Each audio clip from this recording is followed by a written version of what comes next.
अब इस मूल ज्ञान को अभी तक हमने छुपा कर रखना था। अब ये सभी पंथ खत्म हो जाएंगे क्योंकि इनके ज्ञान की पोल खुल चुकी है। वो क्या सिद्धांत बताते हैं प्रभु का और वो क्या मंत्र देते हैं, उसके पाने की विधि क्या बताते हैं, वो अपूर्ण रूप से शास्त्र के विरुद्ध उनका ज्ञान और शास्त्र विधि से विरुद्ध उनकी भक्ति विधि है। तो ये सभी पंथ अब कति फेल हो जाएंगे, ये कति नष्ट हो जाएंगे। परमात्मा की कृपा से, कबीर जी की दया से इस दास ने इन सभी नकली मैं ऋषियों की, हिदानंद जैसे की, जो ज्ञानहीन वेद ज्ञानहीन ऋषियों की और इन गुरुओं की जो बड़े बड़े पंथ बना रखे, राधा स्वामी पंथ, धन धनुषोतुरु पंथ, बालेश्वर पंथ, सतपाल पंथ, हंसादेश पंथ, मार्ग बेगन तार रखे, निरंकारी पंथ, इन सब की जड़ दिखा दी। इनकी जड़ दिखा दी कि ये कितने पानी में है, किसे हैं। अब इनके सारे ज्ञान की सीडी बना के इनकी इन्हीं की पुस्तकों को जनता के सामने पेश कर दिया श्रद्धालुओं को। अब कर लो निर्णय, मोक्ष चाहिए तो इस मार्ग को त्यागो जो उन्होंने बता रखा है। अपनात्मा पहले हम जब छोटे बालक थे, वैसे तो सभी बच्चों के साथ ऐसे होता है, तो वो क्या करते थे, किसान परिवार में जन्म होने करके खेतों में ज़्यादा रहते थे। वर्षा के दिनों में जैसे आम के पेड़ होते थे, उनसे फल खाते थे, वो वहाँ गुठलियाँ गिर जाती थी और वो आम के पौधे इतने प्यारे लगा कर छोटे छोटे और नर जगह जगह उग जाते थे।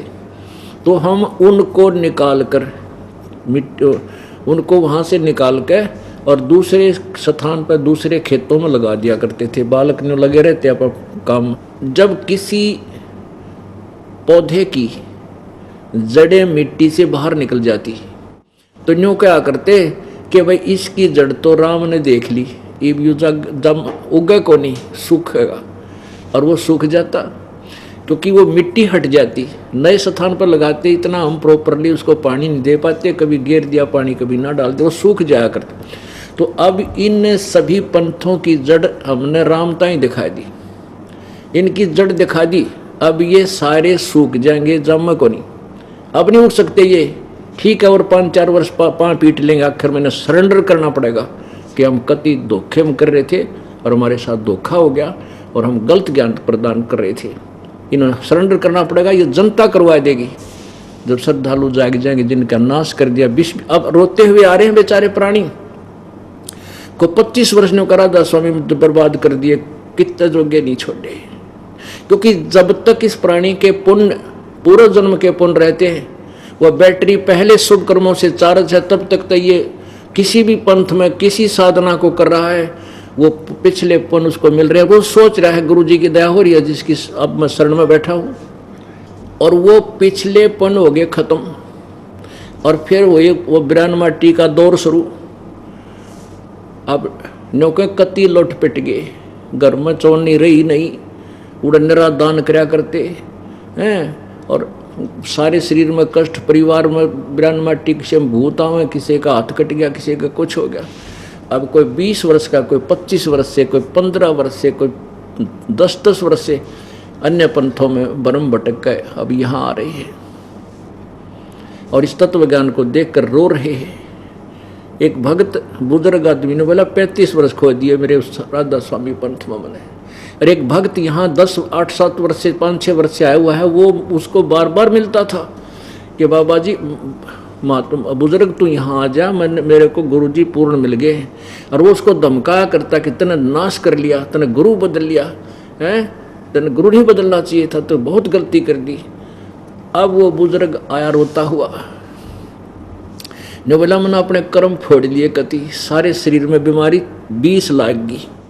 और ये भक्त मुझे कई बार मिला, मैं इस पर गुस्सा हो जाया करता, तो और चर्चा कर, पर ये जिक्र मत कर, तू कित फंस गया इतने बड़े गुरु को छोड़ के। अब मेरे कर्म फूट गए, मन मुझे वो दिन रोना आवे है, पहले आ जाता शायद मेरी याद रुकती ना होती। अब रोता रो रहा था, आँखों में तो पानी नहीं सूखा बूढ़े आदमी के। तो परमात्मा कहते हैं, परमात्मा ने सारे तरीके बता रखे कि डरो मत, कोई बात नहीं। कहते हैं जैसे अब वो कह रहा कि मैं तो 70 वर्ष से ऊपर उम्र होगी, 35 साल का लग गया था और 35 वर्ष वहाँ खो दिए। दान भी कराया, हर हफ्ते भी जाता था, फिर बुजुर्ग हो गया तो महीने 6 महीने में जाने लग गया। अब मेरा क्या होगा, अब मेरा क्या होगा, क्या मुझे मोक्ष होगा। पुण्यात्माओं, घबराने की जरूरत नहीं होती। कहते हैं जैसे कुएं में बाल्टी गिरती हो, कुएं में एक लंबी रस्सी बांध कर पानी निकालने के लिए एक जुगाड़ जोड़ा जाता है और उस बाल्टी को रस्सी समेत नीचे डाल दिया जाता है, रस्सी को से बाहर खींच कर वो जल बाहर निकाला जाता है। अब वो रस्सी काफ़ी दूर तक ले जाया करते, पहले समय की बातें, तो वो रस्सी छूट जा हाथ तक और वो बाल्टी कुएं में गिरने लग रही है और वो जा रही है स्पीड तक। यदि भाग के दौड़ करके उसको पकड़ ले, चाहे वह 1 फुट की 9 इंच की ठा जावे, लास्ट में वह मिल गई न, वह हाथ में जब पूछड़ी आ गई तो समझ लो कुछ भी ना गया, बाल्टी भी आवेगी, पानी भी भरा होगा। तो ये पूछड़ी यानी लास्ट समय में भी यदि परमात्मा कबीर जी का ये तत्व यथार्थ मंत्र इस दास से प्राप्त आपको हो गया, आपको मोक्ष, वैसे तो मोक्ष हो जाएगा, लंबी चौड़ी बात नहीं, सच्ची श्रद्धा हो, गणी डट कर भक्ति, शीघ्र काम बन जाएगा। और बुढ़ा न तक काम में नरा भक्ति का हो जाऊँ, जान कर पाँव फंसावे की तो वो दूसरी बात है, नहीं तो तत्व ज्ञान लेकर यथार्थ मंत्र प्राप्त करके अपना भक्ति करे और पार हो जाएगा। मान लीजिए कोई दिक्कत रह भी गई तो नेक्स्ट मनुष्य जन्म तुरंत होगा। और ये जो ज्ञान है कबीर परमेश्वर का अब हजारों वर्षों तक चलेगा। इसमें 1 या 2 जीवन में आप कति पार हो जाओ। और जिसको पूर्ण ज्ञान हो गया, सच्चे हृदय से भक्ति जो है ना कर रहा है, तो इससे जन्म में दूसरा जन्म नहीं होगा। दूसरा जन्म तो हम कैसे प्राप्त करते हैं, उस जन्म में आपको इतना सुख हो जाएगा, आपको इतना सुख हो, क्योंकि परमात्मा सुखदाई है। ये वो परमात्मा जो सुख देता, दुख नहीं है इसके दरबार में।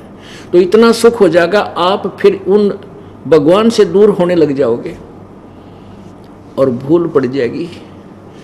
काल के ना जाने कितने जाल हैं और उसका कोई दाव लग जाओ आपको यहाँ रखने के लिए, तो वो आदमी लास्ट में नो डूब जाएगा, व्यक्ति घना सुख होता है। तो हम यही अर्ज करते रहे, परमात्मा इतना सुख भी मत देना जिससे तेरी भूल पड़ जा, इतना दुख भी देते रहिए प्रभु तेरे से दूर ना हो जाऊं। परमात्मा कहते सुख के माथे पत्थर पड़ो जिसते नाम हृदय ते जा, और बलिहारी उस दुख के जो पल पल नाम रटावे। इसे सुख का आग लगो जिस तो भगवान की भूल पड़े, और बलिहारी हो उस दुख के ऊपर जो मालिक याद करावे। इतना दुख भी दिए रखना परमात्मा, डर बना रहे कदे फिर फंस जाऊं काल के। चलो मान ले ईब आपने सुख भी हो गया, रह भी गए, और कंटिन्यूस 5-6 जन्म आपके मनुष्य के भी हो जाएंगे इस कमाई थे वर्तमान के भक्ति से। और आगे श्रद्धा, क्योंकि आगे घटेगी जब दास यहाँ मौजूद है। अभी गलती करोगे तो आगे कौन से पार हो जाओगे तुम। अब तो हर तरह से मर्यादा आपको समझाता हूँ, ये बताता हूँ ये गलती मत करो, तुम्हें फाउल पॉइंट बताता हूँ कि ये गलत, ये पॉइंट फाउल है, तेरा नाम खंड हो गया। तो अब भी डर रह जाओगे तो फिर आगे कैसे पार होगे तुम। जब ये दास चला जाएगा सतलोक, फिर तुम पर अंकुश नहीं रहेगा, ज्ञान तो रहेगा, लेकिन कुछ ऐसी मर्यादा बन जाएंगी जो पुण्यात्मा बचपन से भक्ति अपने बच्चों को रंग में रंग देंगे, वो आने वाले समय में इतना जल्दी नहीं बिगड़ेंगे। और तो वर्तमान में बिगड़ जाएगा तो आगे गलती हुई पड़ी है उस तक। तो इसलिए इस समय को ज्यादा नहीं बढ़ाना आपने। अब ये ब्रह्मा विष्णु महेश देवता बने 33 करोड़, ये कौन है? ये वो पुण्यात्मा है जो कभी परमात्मा के चरणों में किसी समय में रही है। और एक श्वास की कीमत जो आपको यथार्थ भक्ति दी गई है पूर्ण संत से, इसकी कितनी कीमत है आप वर्णन नहीं कर सकते, आप सोच भी नहीं सकते। आप तो बालक और लाल की कीमत से परिचित नहीं हो। एक सतनाम के एक श्वास, उस श्वास के सिमरण की कीमत 14 लोग चढ़ा दे उसके तुलना में, तो भी वो कीमत सांस के सिमरण की ज्यादा है। और इतने सिमरण आप कितने करते हो दिन में? तो पार तो आसानी तो हो जाओगे, लेकिन रहना मर्यादा से और दृढ़ निश्चय रखना कि जो हमारे गुरुदेव ने ज्ञान दिया है ये फाइनल है, जो नाम दिया है ये यथार्थ है। भ्रमित मत होना। ये बार बार आपको यहाँ बुला के ये 2-2 घंटे 4-4 घंटे डेली सत्संग सुना के आपको उस रंग में रखना चाहता है ये दास के कोई आपको डगमग ना कर दे। आप सीधे मार्ग चलते रहो तो पहुंच जाओगे। ये कुमार्ग पर लगा देते नकली संत, आपको बहका करके आपका रास्ता बदल देते। फिर उस पर कितनी सपेट तो चले जाओ, गलत जा रहे हो तो इसलिए सत भक्ति करे और मर्यादा में रहे, आपका बेड़ा पार हो जाएगा। बोलो सतगुरुदेव।